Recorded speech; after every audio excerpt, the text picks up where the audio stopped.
سلام كمي تعلو كبرات تخاطات التفنوى ايري تي في نلوم الصولو شومونتا سنة فرق معالتن فرعانس تدالو زينو مسنادو حيزنا لكم قريبنا لنا نمكتا لكم بخبرز عدم ماكدا حقو سيب عندنا تبتاتو دما افلم زوباتات عن سبان سمينا وكيح بحرن ملو وقت مكرو عبكم صورتو كبابيا وطريتا كايدن ኣብ ከተማ ኣስመራ ኣብ ምዝርጋሕን ምጽጋንን መስመራት ረሳሕ ፈሳስን ወሓይዝን ሓያል ዕማም ተሰላሲሎም ኣብ ዞባ ሽዕብ ሓረስቶት ምምሕዳር ከባቢ ሰሜን መንሸብ ዓግማትን ጀሪፋትን ጸጊኖም ኣብ ማሊ ንዝተኻየደ ህዝባዊ ናዕቢ ዝመርሐ ቀዳማይ ሚኒስተር ኮይኑ ከገልግል ተመዚዞም ሩስያ ክፉት ክላ ኣየር ክህልወን ካብ ዝፈረማ ኣባል ሃገራት ከም ዝወፀት ብወግዕ ፍሊጣ ቻይና ምምሕዳር ፕሬዝደንት ጆ ባይደን ናብ ደሴት ታይዋን ዝሰደደ ጉጅለ ልኡኽ ተቃዊማ ዝርዝር ዜና ምምሕዳራት ዞባታት ዓንሰባን ሰሜናዊ ቀይሕ ባሕርን ኣብ ትግባረኮም ዝሰረቱ ከባቢያዊ ፅሬት ዝተደለበ ተመክሮ ናይ ምልውዋጥ መደብ ወዲቦም بحمشة سنة أبستخايد مدب بأمحداري زوبا عن سبا أمباسادر عبد الله موسى استمرح جوجله بأمحداري زوبا سميناو كيح بحري وزورو أسمرت أبرها تمرحو أب كتبا باز استسلاسل كوم سرتو كبابيا وصرت تعذيبون مبرهي توهيبوان ኣብቲ ኣጋጣሚ ኣመሓዳሪ ከተማ ባጻዓቱ ሃይለ ኣስፋሃ ነቲ ዕማም ንምዕዋት ንዝተኻየደ ጻዕርን ዝተኸተልዎ ሜላታትን ከምኡውን ዘጋጠሙ ብድሆታት ዝምልከት ሰፊሕ መብርሂ ሂቦም ተመዝጊቡ ዘሎ ዓወት ውፅኢት ኣድማዒ ጎስጓሳትን ውህድ ስራሕ ናይ ኩሎም ኣካላትን ምዃኑ ጠቒሱ ድማ ደግሲ ንኸይጋጥም ጽዑቕ ናይ ምክትታል ስራሓት ከም ዝካየድ ሓቢሮም أمحدار زوبا عن سبا أمباسادر عبد الله موسى بزسمعو قال أبزوا سيمينا وكيح بحري بحفشا كتما بازع كعب في الله زكايد وعدت زستسالت مدباتن زتدلبو تمكرتات نخفلتون نخ أسمون حقاز مخانو أغنزيبوم أمحدار زوبا سيمينا وكيح بحري ويزورو أسمر سابرها بقداء أبتي زوبا تسلاسيلو زلو عمامات كوم سرطو كبابيا وصريت أكال نايتي بدرجة هاجر زتكبر زلو تماساسال السراح كم زخونة بمحبار تقاسيمو زلو تمكرون مخفال وترد الوات مخانو أرقا جيتام كاب زوبا عن سبا زمت أجوجلا عبدتو أب كتما باطع تدوكينا اتركب فابريكا مفرد بوم بلاستيكن تعذيبون بزعبان نتفتاتا مبرهي توهيبوان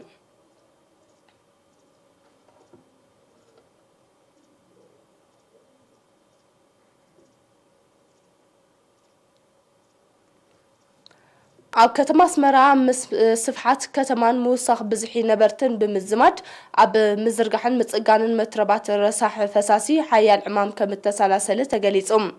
ጋዜጠኛ ዮናታን ዕብዮ ብመልክዕ ዜናዊ ጸብጻብ ዘዳለዎ ትሕዝቶ ሚካኤል ሓድጎም ኣብ ከተማ ኣስመራ ብምዝርጋሕ ሓድሽ መስመራትን ምጽጋን ዝጸንሐ መስመራት ረሳሕ ፈሳስን ወሓይዝን ሓያል ዕማም ከም ተሰላሰለ ኣብ ምምሕዳር ዞባ ማእከል ሓላፊ ጨንፈር ረሳሕ ፈሳሲ ጆሜትራ ዮሃንስ ሙሉ ምስ ኤሪናብ ዝገበሮ ቃለ ምሕተት ገሊጾም ነቲ ልዕሊ 100 ዓመት ዘቑፀረን መብዛሕትኡ ኣብ ሰሜናዊ ክፋልታ ከተማ ጥራይ ዝነበረ ስራሓት ምውጋድ ረሳሕ ፈሳስን ናይ ዝናብ ማይን ድሕሪ ናጽነት ምስ ምስፋሕ ከተማ ኣስመራ ተኣሳሲሩ ናብ ሰሜናውን ደቡባውን ማይ ኩዕታት ዓበይቲ መትረባት ከም ተሃንጸ ዝሓበረ ጆሜትራ ዮሃንስ ሸፈና ኣገልግሎት ረሳሕ ፈሳሲ 65 ሚታታት ከም ዝበጽሐ እቲ ዕማም ድማ ቀጻሊ ከም ዝኾነ ኣብሪሁም ክልተ ሃጓፋት ቦታ ኣሎ ኣስመራ ገና ዘይተመልአ ማለቲ ኣብ ሰሜናዊ ምዕራብን ደቡባዊ ምዕራብን ገና ዘይተዋደደ ዓቢ መስመር ዘይተሰርሐሉ ቦታታት ኣሎ እዚ ምስ ተሰርሐሉ ነቲ ናይ ምስፋሕ መደባት እዚ ክንጠቕሰን ጸናሕና ዓድታት ከም ዓዲ ኣቤቶ በዓል ቤት መኻ ጤሳ ቤት መኻ ማለቲ ጎኑ ጎኑ ዘይተሰርሐ መስመራት ስለ ዘለዎ እዚ ከም መደብ ተታሒዝዎ ኣሎ እዚ ክልተ ማይ ኩዕዝ ምስ ተሰርሐ ግን እዘን ክንጠቕሰን ጸናሕና ከባቢ ዓድታት ንኣብነት ቦንድ ማይ ተመናይ ኣሎ deyተሰርሐ ማለት እዚ ሕጂ ተቐባሊ ማይ ኩዕስ ለደይብሉ እዩ ገና deyተዋደደሉ ዘሎ ትሕተ ቅርጺ ተንክልተ ዓበይቲ ምስተሰርሐ ግን እዚ ክንጠቕሰን ጸናሕና ናይ ኣብ ከባቢ ዓድታት ዘለዋ ናብዚ መስመር እዚ ክሕወሳየን ማለት እዩ ኣብ ሰሜናውን ደቡባውን ክፋል ከተማ ኣስመራ ልዕሊ 75 ሚልዮን ናቕፋ ወጻእ ዝተገብረሉ ኣስታት 10 ኪሎ ሜትር ዝተፈላለየ ዓቐን ዘለዎ ምትረባት ናይ ዝናብ ማይ ኣብ ደቡባዊ ክፋል ከተማ ኣስመራ ድማ ባስታት 31 ሚልዮን ናቕፋ ኣስታት 7.6 ኪሎ ሜትር ዓበይቲ መስመራት ረሳሕ ፈሳሲ ከም ተሰርሐ ጠቒሱ ኣብ ዝተፈላለየ ከባቢታት ብሰንኪ እርጋንን ማዕበስትን ዝተበላሸወ 176 ኪሎ ሜትር መስመራት ረሳሕ ፈሳሲ ድማ ብልዕሊ 80 ሚልዮን ናቕፋ ከም ተጸገነ ገሊጾም ካብ 2017 ንድሓር እቲ ስራሕ ብፕሮጀክት ዓዳሃሎ ዘድሊ ንዋት ማሽነሪታትን ዓቕም ሰብን እናተመላሉ ይሰላሰል ከም ዘሎ ዝገለጸ ጂኦሜትራ ዮሃንስ ኣብ እዋን ክረምቲ ዕለቕለቕ ክኽሰተሉ ዝጸንሐ ኣብ ጎደናታት ኣፍ ዓበትን ማይበላን ዝርከብ መስመራት ናይ ዝናብ ማይን ረሳሕ ፈሳስን ብልዕሊ 10 ሚልዮን ናቕፋ መሰረታዊ ጽገና ከም ተኻይደሉ ኣረድዩ ተኽሳብ 2016 ደሎ ብምሕዳር ዞባ ማእከል ዝካየድ ዝነበረ ካብ 2017 ክሳብ ዘለናዮ ግዜ ደቕጽል ደሎ ግን ኩሉ ዘድሊ ንዋትን ማሽነርን ዓቕም ሰብን ብፕሮጀክት ዓዳሃሎና ተመደበ ዝስርሓሉ ደሎ ማለት እዩ ሕጂ ካብቲ ዓመታዊ ዝቐርብ ካብ 250 ክሳብ 300 ናይ ትግባር ዓቕም ኣለና ማለት እዩ ዓመታዊ እዚ ምስ ዝቐርብ ጠለባት ክርአ እንከሎ 900ዊት ናይቲ ዝቐርብ ጠለባት ሸፈነ እናረኸበ ይኸይድ ኣለዎ ማለት እዩ ዓብ ጠመተ ተዋሂብዎ ክስራሕ ከም መደብ ዝተታሕተ እዚ ኣብ ከተማ ኣስመራ ብፍሉይ ተርእዮ ማለት እዩ ናይ ዕለቕልቕ ቦታታት ኮይነን ፀንሓ ንዐን ምፍዋስ ተባሂሉ ዓብ ፕሮጀክት ተበጊሱ ሓንቲ ካብ ዘን ተበገሳ እታ ቀንዲ ከተማ ኣስመራ ከም መትኒ መስመር ኮይና ተገልግል እዛ ጎደና ፍዓበት ክሳብ ጎደና ማይበላ ትኸይድ ዓባይ መስመር እዚኣ ኩሉ ንግዳዊ ንጥፈታት ናይ ካብን ናብን መሰጋገር ቦታ እያ እንተኾነ ግን ኣብ ዝሓለፈ ዓመታት ከቢድ ናይ ምዕለቕላቕ ኩነታት ከጋጥም ፀኒሑ እዚ ምስ ጽበት እርጋን ናይቲ ኣብኡ ተሰሪሑ ዝነበረ መስመራት ዝኸይድ ኮይኑ ኣብ 2019 ኣብ መወዳእታ ወርሒ 12 ናይ 2018 መጀመርያ ናይ 2019 ብፕሮጀክት ዓዳሃሎ ሓደ ፕሮጀክት ተበጊሱ እዚ ፕሮጀክት እዚ ንጎደና ኣፍዓበትን ጎደና ማይበላን ነተን ቀንዲ ናይ ዕለቕልቕ ቦታታት ተባሂለን ዝተለለያ ንዐን ከም ድፍወሳ ተገይሩ ኣብ ዝሓለፈ 3 ዓመታት ልዕሊ 20 ሚልዮን ናቕፋ ዝወደ ኣስታት 18 ኪሎ ሜትር መስመራት ረሳሕ ፈሳሲ ብፕሮጀክት ዓዳሃሎ ከም ተጸገነ ብምሕባር ድማ ኣብ ከተማ ባጽዕ ዝፈርስ ዘሎ ብሉጽ ቱቦታት ረሳሕ ፈሳሲ ኣብ ኣሳልጦ ናይቲ ስራሕ ዓብዪ ኣበርክቶ ከም ዝገበረ ኣነጺሮም ኣብ ምምሕዳር ዞባ ማእከል ሓላፊ ጨንፈር ረሳሕ ፈሳሲ ጂኦሜትራ ዮሃንስ ሙሉ ኣብ መወዳእታ ምቕዳን ክፉት መትረባት ከምኡውን ምስፋሕ ኣገልግሎት ረሳሕ ፈሳስን ምጽጋን ዓበይቲ መስመራት ረሳሕ ፈሳስን ካብ ቀንዲ ናይ መጻኢ መደባት ጨንፈር ምዃኑ ብምግላጽ ህዝቢ ንዝተዋደደ ትሕተ ቅርጺ ረሳሕ ፈሳስን ናይ ዝናብ ማይን ብግቡእ ክጥቀመሉን ክከናኸኖን ተላቢዩ ኣብ ንኡስ ዞባ ሽዕብ ሓረስቶት ምምሕዳር ከባቢ ሰሜን መንሸብ ብውሕጅ ዝዓነወ ኣስታት 1370 ሜትሮ ዝንውሓቱ ዓግማትን ጀሪፋትን ብወፈራ ፀጊኖም ኣብቲ ዕማም ልዕሊ 3245 ኣብዑርን 3415 ጉልበት ሰብን ከም እተሳተፉ ወኪል ኤሪና ሓቢሩ ኣማሕዳርቲ ምምሕዳር ከባቢ ኣቶ መሐመድ ዓሊ ስዒድ ኣብ ዝሃቦ ሓበሬታ ኣብ 2020 መብዛሕትኡ ዓግማትን ጀሪፋትን ብውሕጅ ስለ ዝተሰብረ እቶት ሓረስቶት ብኣሉታ ከም እተጸልዎ ብምጥቃስ ነቲ ዝወረደ ዕንወት ፈዊስካ ምህርቲ ንምኽዕባት ልዕሊ 3245 ኣብዑርን 3415 ጉልበት ሰብን ዝተሳተፉ ወፈራታት ከም እተሰላሰለ ገሊጾም ኣብቲ ስራሕ ዝተሳተፉ ሓረስቶት ኣብ ዝሃቦ ርኢቶ ክረምቲ ከየርከበ መሬቶም ኣዳልዮም ከምኡውን ዓግማቶምን ጀሪፋቶምን ፈዊ ሶም ምንቲ ክጸንሑ ዝወደቡ ወፈራ ምዃኑ ብምጥቃስ ናይ ማሽነሪ ደገፍ ክግበረሎም ተላብዮም ምምሕዳር ከባቢ ሰሜን መንሸብ 3470 ሄክታር ዝግመት ክሕረስ ዝኽእል መሬት ክህልወን ከሎ ኣብዚ እዋን እዚ ዝሕረስ ዘሎ 2600 ሄክታር ጥራዮም ኣብዚ ምምሕዳር ከባቢ ካብ ዝርከቡ 2540 ሓረስቶት እተን 700 ደቂ ኣንስትዮ እየን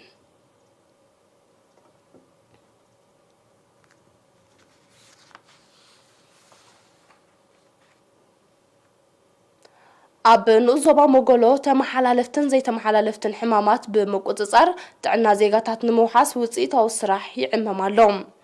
ሓላፊ ማእከል ጥዕና ንኡስ ዞባ ነርስ መርሃዊ ተኽለ ሚካኤል ነሪና ብዛሃቦ ሓበሬታ እታ ማእከል ንመደቀሲ ሕሙማት መመርመሪ ላቦራቶሪ ፋርማሲ ከምኡውን መጸበዪ ነፍሰ ጾራትን ቀዳማይ ረድኤትን ዘገልግል ክፍልታትን 22 ሙያውያንን ከም ዘለዋ ብምጥቃስ ኣብ ተመሓላለፍትን ዘይተመሓላለፍትን ሕማማት ክታበት ህጻናትን ክትትል ጥዕና ኣደን ዕሸልን ከምኡውን ምክትታል ሕዱር ሕማማትን ተመሓላለፍቲ ሕማማትን ኣድማዕ ስራሕ ከም እተሰላሰለ ገሊጾም تماكل نبرتي 11 ممحدارات كبابي كما تجلجل زحبرة نرس مرهوي نقحت حبرة السب كم نمبال بزكايد قوسقوسات عقل تشحن 19 أستات 25 مئتاويت زنبرة بزحكة التل زجبران نفس الصورات ناب 19 مئتاويت كم زبالة كتابات هتصانات ون 25 مئتاويت كم زبالة حبريهم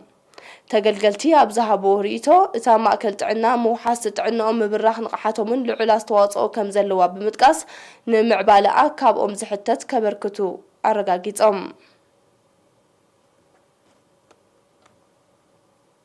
كبرات تعذبتنا دحر زحت مساغريت أقراو زينات حيزة كملاسكم مكتالكم كتقصلو دقيمة بخبر عدم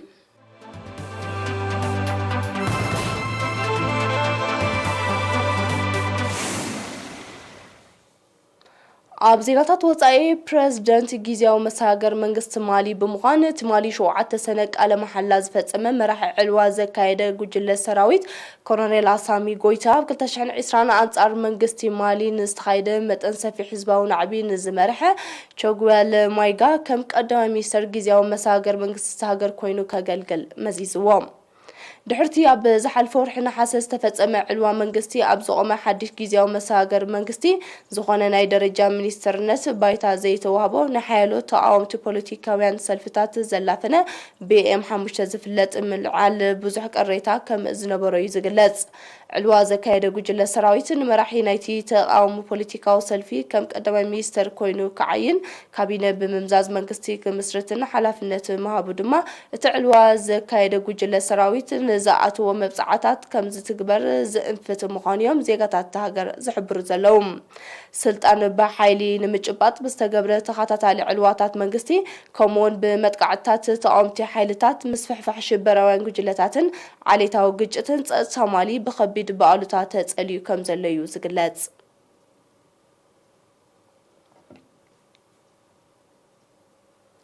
روسيا كفوت كل عير كهلون كاب زفرما أبال هجرات كم زوجات بوقع فليتام بريزيدنت فلاديمير بوتين تيوساني تمالي شوعة سنة كتامو كم زنبرولين مع كنا زينا زك على هذا اللوام أمريكا كابتيا بشحن 909 كلتن زتختمن أب كلتشحن كلتن تجبراوي زخانن وعل كم ز سحبت أبزح الفور حجومبت بوقع كم زحبرت أبصبات يردوم اتوقداي بريزيدنت ساتو جوي بايدن فلاديمير بوتين أبزور حزيز ككايد وتوطين وأبزلو ركب كم أجندا كل عال كم زخليو كأمت أنيهم يخون برك لتين هجرات التي وعل باقو حقن كم زهابويو زت كسلهم وعل كفوت كل عير أبال هجرات إتحنتي أب كل عير تخلق كابوت هدرو بررا وتأزخونه كللا ككايدا زفك أديم سممع كفوت كل عير زختمان حيلو هجرات أوروبا أمريكا كندا روسيا يحقف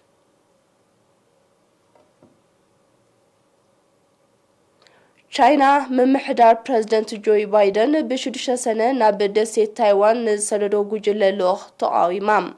اتي كتابة تسأرى كورونا فيروس حيزو كم التلاقى زقل زلو جلة نبوليسي حانتي تشاينا زتحس مخانو زقل مينيستر قدات وزاي تشاينا هاقرو بتري كم اتقننو عرديوم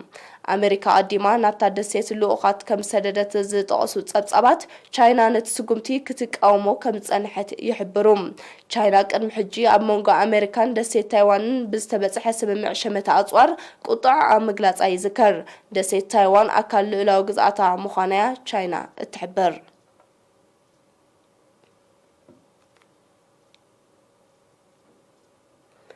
መንግስቲ እስጳኛ ክሳበት ጸረ ኮቪድ-19 ብግቡእ ዝወሰዱ ወጻእተኛታት ናብ ሃገሩ ክበጽሑ ኣፍቂዶም በጻሕቲ ካብ መልከፍቲ ናይቲ ለበዳ ነጻ ምዃኖም ዘረጋግጽ ሰነድ ሒዞም ከኣቱ ከም ዝግደድዩ እቲ መንግስቲ ትማሊ 7 ሰነ ሓቢሩ ዘሎም እቲ ስጉምቲ ለበዳ ኮሮና ቫይረስ ንምግታእ ብዝተወስደ ናይ ምንቅስቓስ እገዳታት ብኸቢድ ንዝተሃሰየ ጽላት ቱሪዝም እስጳኛ ኣብ ምብርባር እወታዊ ተራ ከም ዘህልዎ ሰመዝ እቲ ሃገር ይእምቱ መንግስቲ እስጳኛ ካብ ብሪጣንያ أستراليا نيوزيلندا إسرائيل زركب أنس توسنا هجرات زمز جياش وتراي ناب هجرو كأتو أبزح الفور حكومة مفقدو يذكر بوصر بتحت الدرجة عالم أبكال أي تسرع إسبانيا كوفيد-19 نمكوز صار بستوس لسقومتات قصر بتحت أبكال تشحن عسران بالعلي 800 كم زنقول قلة صبات يحبرهم أب إسبانيا لعلي 3 مليون سبات بكورونا فيروس كل كفن كلو لعلي 7 شهور تنشح دما كم زماتو يقلت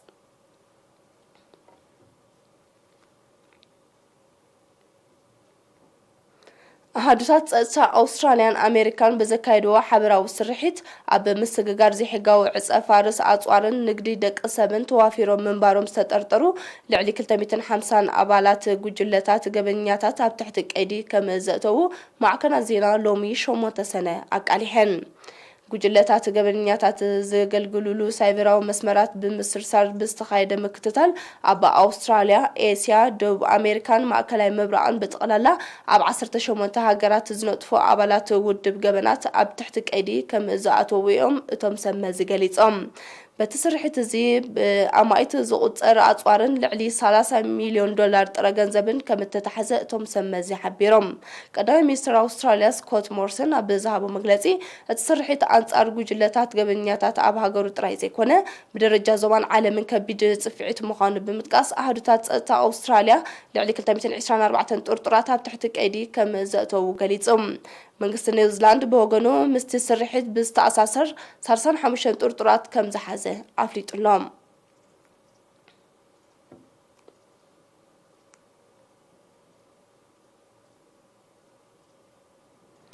ኣብ ምዕራባዊ ህንዲ ኣብ እትርከብ ከተማ ፑን ኣብ ትካል መፍረይ ኬሚካላት ብዘጋጠመ ሓደጋ ባርዕ ብውሕዱ 18 ሰባት ከም ዝሞቱ ንሰመዚ ፖሊስን ጥዕናን ብምጥቃስ ማዕከናት ዜና ኣቃሊሐን። እቲ ሓደጋ ኣብ ዝተኸሰተሉ ኣብ ውሽጢ እቲ ትካል ብውሕዱ 37 ሰባት ኣብ ስራሕ ተዋፊሮም ምንባሮም ዝሕብሩ ሰመዚ መጥፋእቲ ሓዊ ካብቲ ሓደጋ ንምድሓኖም መንደቕ ናይቲ ትካል ከፍርሱ ከም እተገደዱ ኣረዲኦም። ዛጊት ንጠንቂ ናይቲ ሓደጋ ዘነጽረ ወግዓዊ መግለፂ እኳ እንተዘየለ እቲ ትካል ኣብ ምፍራይ ክሎሪን ከም ዝነጥፍዮም ሰመዚ ፖሊስ ዝሕብሩ። መንግስቲ ህንዲ ንስድራ ግዳያት ካሕሳ ክህብ ምዃኑ ኣፍሊጠሎ።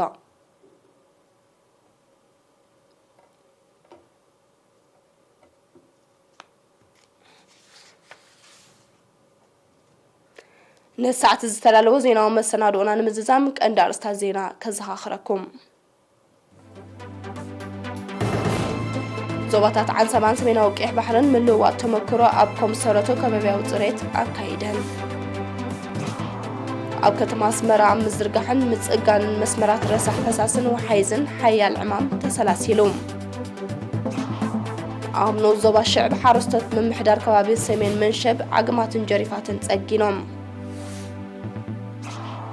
ኣብ ማሊ ንዝተኻየደ ህዝባዊ ናዕቢ ዝመርሐ ቀዳማይ ሚኒስተር ኮይኑ ከገልግል ተመዚዙ። ሩስያ ክፉት ክላ ኣየር ክህልወን ካብ ዝፈረማ ኣባል ሃገራት ከም ዝወፀት ብወግዕ ፍሊጣ። ቻይና ምምሕዳር ፕሬዚደንት ጆይ ባይደን ናብ ደሴት ታይዋን ዝሰደዶ ጉጅለ ልኡኽ ተቃዊማ። ክቡራት ተዓዘብትና ሓፈሻዊ ዜና ኣብ ዝተዛዚሙሎ ምስ ተረፉ መደባት ኤሪ ቲቪ ብሩኽ መዓልቲ።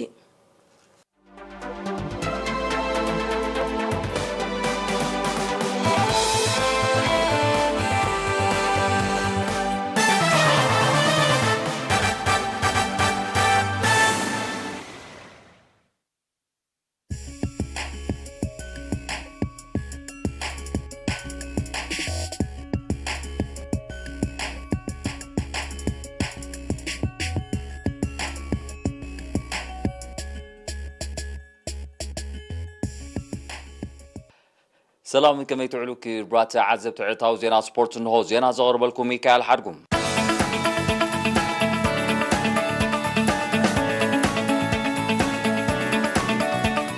بمغنيات زغري مبر سالس عامت كنيات ناتنت اب كتما باصع استفلالي سبورتاو وددرات تخايدوم. زين وددرات بشكلتا محنباس كمون غويا زتقالله وددر ابناي اتلتيكس استمزغبو صيت مسنبلكت ኣብቲ 10 ኪሎ ሜትር ሸፈነ ካብ ባጽዕ ጊንዳ ሽዕብን ዝመጹ 15 ኣትሌታት ዝተሳትፉ ውድድር ቀዳማይ ዓብደላ ስራጅ ካብ ጊንዳ ወርቂ መዳልያን 1500 ናፋ ካልኣይ ቢንያም ጽገ ካብ ባጽዕ ብሩር መዳልያን 1000 ናፋን ሳሳይ ድማ ኣሕመድ ዑመር ካብ ጊንዳ ናሓስ መዳልያን 800 ናፋን ተሸሊሞም ኣብ ናይ ዓበይትን ማእከሎትን ደቂ ተባዕትዮ ደቂ ኣንስትዮ ናይ 100 ሜትሮ 200 ሜትሮ ውድድራት ምሕንባስ እውን ተኻይዱ ኣብ ናይ ዓበይት ናይ 200 ሜትሮ ውድድር ሰሎሞን ኢዮብ ነጅም በየነን ዮሃንስ ተኽለን ካብ ቀዳማይ ክሳብ ሳሳይ ብምዃን ውድድሮም ክዛዝሙ ከለው ኣብ ተመሳሳሊ ጾታኻ ናይ 100 ሜትሮ ውድድር ቀዳማይ ነጅም በየለ ካልኣይ ሰሎሞን ኢዮብ ሳልሳይ ድማ ዮሃንስ ተኽለ ብምዕዋቶም ናይ ወርቂ ብሩር ናሓስን መዳልያታት ተሸሊሞም بتمساسالا ማእከሎት ደቂ ተባዕትዮ ናይ 100 ሜትሮ ኣብ ዝተኻየደ ውድድር ቀዳማይ ማኑኤል ነቢ ካልኣይ ዝራናትናኤል ሳሳይ ናታን ወደ ስላሰ ብምዃን ተዓዊቶም ኣብ ናይ 100 ሜትሮ ናይ ማእከሎት ደቂ ኣንስትዮ ቀሳነ ተስፋይ ሲኒት ቢንያም ባና ተኬን ካብ ቀዳማይ ክሳብ ሳልሳይ ተርታ ክሕዛን ከለዋ መዳልያታት ከም ድማ ገንዘባዊ ሽልማት ተቐቢለን ኣብ ሰለስተ ናይ ደቂ ተባዕትዮ ዲቪዥናት ሓንቲ ናይ ደቂ ኣንስትዮ ዝተኻየደ ቅድድም ብሽክለታ ድማ 30 ዙርያ ዝሸፈነ ናይ ቀዳማይ ዲቪዥን ውድድር መዋል ቴድሮስ ዓሊ ዑስማን ሄኖክ ቢንያም ዕውታት ብምዃን ተሸለምቲ መዳልያታት ኣብ ርእሲ ምዃኖም ገንዘባዊ መተባብዕ እውን ተቐቢሎም እዮም 20 ዙርያታት ዝሸፈነ ናይ ካልኣይ ዲቪዥን ከዓ ቀዳማይ ናትናኤል ያሬድ ካልኣይ ቴድሮስ ሚካኤል ሳልሳይ ሳሙኤል ዑመር ካብ መደበር ፖሊስ ጊንዳዕ ብምዃን ተዓወቱ ኮይኖም 15 ዙርያ ዝሸፈነ ናይ ሳልሳይ ዲቪዥን ከዓ ናትናኤል ተስፋ ገርግሽ ናትናኤል ክብሮም ናሆም ገብረ ክርስቶስ ካብ ቀዳማይ ክሳብ ሳልሳይ ብምዃን ክዕወቱን ከለዉ ኣብ ናይ ደቂ ኣንስትዮ ድማ 10 ዙርያ እየን ተወዳዲረን ቀዳሚቱ ወሓዚት ምስግና ካልኣይቲ ሳሮን ገርግሽ ሳልሳይ ድማ ሰላም ብርሃን ኩለን ካብ ጊንዳዕ ብምዃን ተዓወቲ ኮይነን ኣለዋ